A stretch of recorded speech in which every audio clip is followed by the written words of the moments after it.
ये एक सच्ची कहानी है। ये एक ऐसे लड़के की कहानी है जिसने अपनी आसानी से गुजरने वाली जिंदगी को ऐसा गुजारने का फैसला किया जैसा कोई भी नहीं कर सकता और ना ही कोई इस बारे में सोच सकता है। ये क्रिस नाम के एक लड़के की कहानी है जिसने जब अपनी पढ़ाई पूरी की तो उसके मॉम डैड ने उसे नई गाड़ी देने का फैसला किया, लेकिन क्रिस मना कर देता है। पर क्रिस अपने मॉम डैड से कहता है कि मुझे ये गाड़ी नहीं चाहिए, मेरे पास अपनी खुद की गाड़ी है। और इसके बाद क्रिस अपने सारे क्रेडिट कार्ड, ID कार्ड और अपने सभी पेपर्स जला देता है और जो उसके अकाउंट में $24,000 होते हैं जो उसके माँ बाप ने उसकी पढ़ाई के लिए जमा किए थे, वो सारे डॉलर्स गरीब लोगों में दान कर देता है और अपना बैग उठाकर अपनी गाड़ी लेकर वहाँ से निकल जाता है। अब क्रिस कहाँ जा रहा था वो खुद भी नहीं जानता था। दरअसल अपने माँ बाप के कम प्यार की वजह से उसका दिल इस रिश्ते से भर चुका था और वो अपनी पुरानी पहचान को छोड़कर ऐसी जगह जाना चाहता था जहाँ उसे कोई भी नहीं जानता हो। अब क्रिस अपनी गाड़ी को एक जगह पर रोकता है और सो जाता है, लेकिन जब वो रात को सोता है तो वहाँ पर सैलाब आ जाता है जिसकी वजह से अब उसकी गाड़ी भी फंस जाती है और अब उसे अपनी गाड़ी को वहीं छोड़कर आगे का सफर तय करना था। पर वहाँ से जाने से पहले वो अपनी गाड़ी के नंबर प्लेट को भी उतार देता है और उसके पास जितने भी पैसे होते हैं वो सबको जला देता है। अब क्रिस के पास कुछ भी नहीं होता,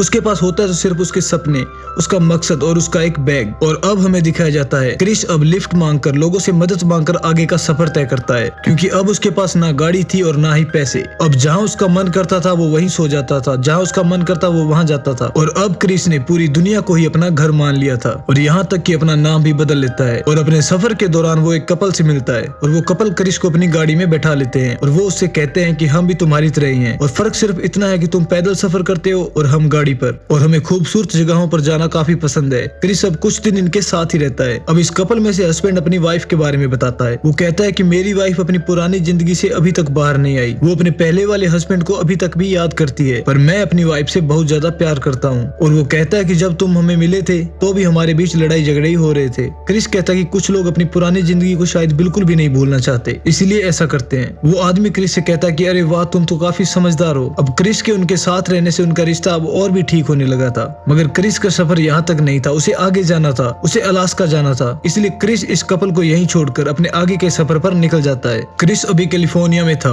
और इसके बाद वो ईस्टर्न साउथ डिकोटा जाता है और अब क्रिस को अपने घर से निकले हुए 2 महीने हो चुके थे। और यहाँ पर आकर क्रिस एक आदमी से मिलता है और जिसके पास यहाँ पर खेतों के बड़े बड़े कॉन्ट्रैक्ट थे और वो आदमी फसल काटने का काम किया करता था और अब क्रिस भी उसके साथ काम करता है। क्रिस अपनी जिंदगी के काफी मजे ले रहा था क्योंकि वो जो भी कर रहा था अपनी मर्जी से कर रहा था, लेकिन क्रिस को यहाँ से भी आगे जाना था, इसलिए वो उस आदमी से एक गन मांगता है जो आगे अपने सफर के दौरान उसे शिकार के लिए चाहिए थी, क्योंकि अलास्का जहाँ पर वो जाना चाहता था वो एक जंगल था। पर इस आदमी को किसी वजह से पुलिस पकड़कर ले जाती है और अब क्रिस का यहाँ तक का सफर भी खत्म हो चुका था और अब यहाँ से भी क्रिस निकल जाता है और अब वो ये फैसला करता है कि आगे वो एक नदी को पार करेगा जिसके लिए उसे गवर्नमेंट की परमिशन की जरूरत थी। और जब वो गवर्नमेंट से परमिशन मांगने जाता है तो वहाँ एक आदमी होता है जो उससे कहता है कि तुम अपना यहाँ पर नाम लिखवा दो और जब तुम्हारा नाम आ जाएगा तो तुम्हें इन्फॉर्म कर दिया जाएगा। और जब क्रिस लिस्ट में अपना नाम देखता है तो उसका नाम 12 साल बाद होता है और क्रिस उस ऑफिसर से कहता है कि क्या मतलब, मुझे एक नदी को पार करने के लिए 12 साल का इंतजार करना पड़ेगा। और ऑफिसर उसे कहता है कि हाँ। और अब क्रिस यहाँ से भी निकल जाता है और अब क्रिस ये फैसला करता है कि वो बगैर इजाजत के ही नदी को पार करेगा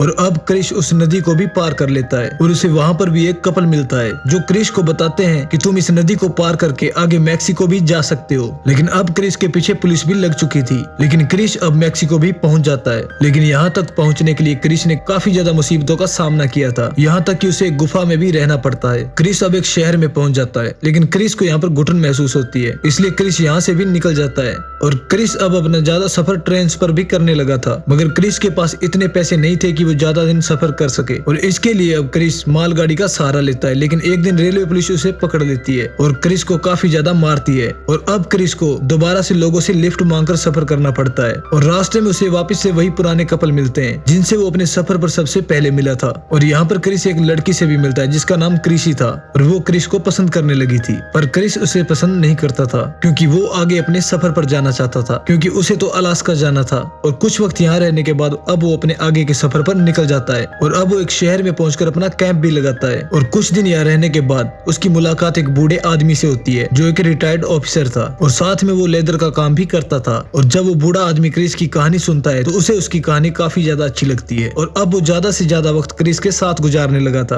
और वो बूढ़ा आदमी क्रिस से बताता है कि एक कार एक्सीडेंट में मेरी पूरी फैमिली की मृत्यु हो गई थी जिसकी वजह से मैं बिल्कुल अकेला पड़ गया। और क्रिस उनके साथ अब लेदर का काम भी सीखता है। वो अपने लिए एक बेल्ट भी बनाता है जिसमें वो अपने सफर की हर एक चीज को बनाता है। और यहाँ 2 महीने रहने के बाद क्रिस फैसला करता है कि अब वो अलास्का जाएगा, क्योंकि अलास्का यहाँ से ज्यादा दूर नहीं था। लेकिन वो बूढ़ा आदमी ये नहीं चाहता था कि क्रिस यहाँ से जाए। वो बूढ़ा आदमी क्रिस से कहता है कि तुम मेरे पास ही रहो, मेरे बेटे बनकर। क्रिस कहता है कि मैं आपके लफ्जों की काफी इज्जत करता हूँ और मुझे आगे अलास्का जाना है, लेकिन जब मैं वापस आऊंगा तब हम इसके बारे में बात कर सकते हैं। और अब क्रिस वहाँ से भी निकल जाता है और एक आदमी उसे लिफ्ट देता है और उसे अलास्का के बॉर्डर पर छोड़ देता है और साथ में उसे एक जूते भी देता है और कहता है कि इससे तुम्हारे पैर गीले नहीं होंगे। और फाइनली अब क्रिस अलास्का पहुंच जाता है और आगे आने के बाद क्रिस एक पेड़ की टहनी पर अपनी टोपी को लटका देता है। और वो ऐसा इसलिए करता है क्योंकि आगे उसे एक नदी को पार करना था, ताकि वो यहाँ से वापस आए तो उसे रास्ता याद आ जाए कि उसने यहाँ से नदी को पार किया था। और अब क्रिस नदी को पार करके उधर ही अपना एक कैंप लगा लेता है। अलास्का में सिर्फ बर्फ ही बर्फ थी और दूर दूर तक किसी भी इंसान का नाम निशान तक ही नहीं था। और वो यहाँ पर रहने के लिए अब छोटे मोटे शिकार भी करता था। और क्रिस के पास एक बंदूक भी थी जो उसने शिकार करने के लिए रखी थी। अब क्रिस को यहाँ पर एक बस नजर आती है जिसके अंदर सोने के लिए बिस्तर और आग जलाने के लिए सामान भी था।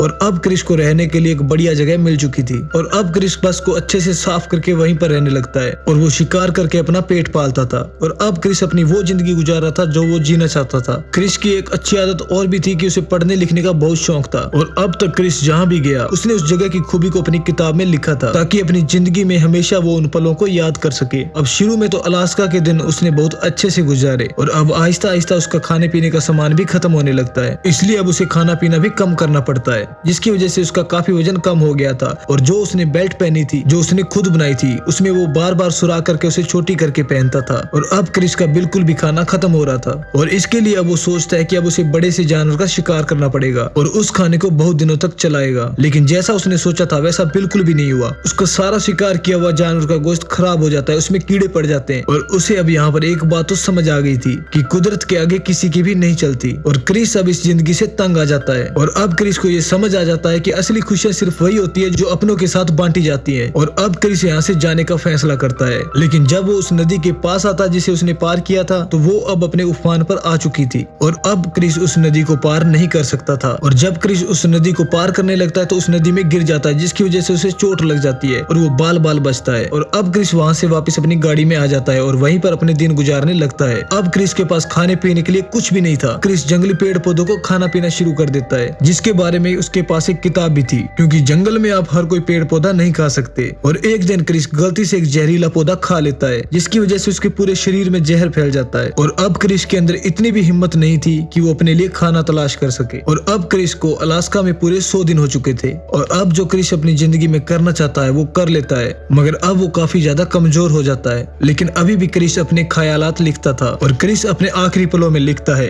Happiness is only real when shared. खुशियां सिर्फ वही है जो आप दूसरों के साथ बांटते हैं। और अब क्रिस को एहसास होने लगता है कि ये शायद उसकी जिंदगी का आखिरी पल है और इसलिए वो अपने स्लीपिंग बैग में सो जाता है। अब क्रिस अपने माँ बाप को याद करता है और वो दुनिया में एक आखिरी नोट लिख के जाता है जिसमें लिखा था, I have had a happy life and thank you Lord, goodbye and may God bless all. यानी कि मैंने एक खुशगवार जिंदगी गुजारी और इसके लिए गॉड का शुक्रिया और सबको अलविदा। और इसके बाद क्रिस की मृत्यु हो जाती है। और इस कहानी से हमें ये सबक मिलता है कि जिंदगी अपनी मर्जी से जरूर गुजारें, पर अपनों के बगैर, खास तौर पर माँ बाप के बगैर कोई भी जिंदगी नहीं। हर इंसान अपनी जिंदगी में कोई ना कोई गलती जरूर करता है, पर गलतियों की वजह से हम किसी को हमेशा के लिए नहीं छोड़ सकते। तो इस वजह से अपनों का हमेशा ख्याल रखें और अपने परिवार को छोड़ने का कभी भी ना सोचें। इस क्रिस की कहानी में आपको जो आखिरी नोट दिखाया गया वो सिर्फ इस कहानी का हिस्सा था, पर असल में क्रिस ने अपनी जिंदगी के बारे में लिखा था कि मुझे मदद की जरूरत है, मैं बहुत ज्यादा कमजोर हो चुका हूँ और अपनी मौत के बहुत करीब, मैं बिल्कुल अकेला हूँ और ये कोई मजाक नहीं है, प्लीज मुझे बचा लो। मैंने अपनी जिंदगी के हर एक रास्ते को खोला है और अब इस शाम में मैं यहाँ हूँ। Thank you Chris मैकेंडल।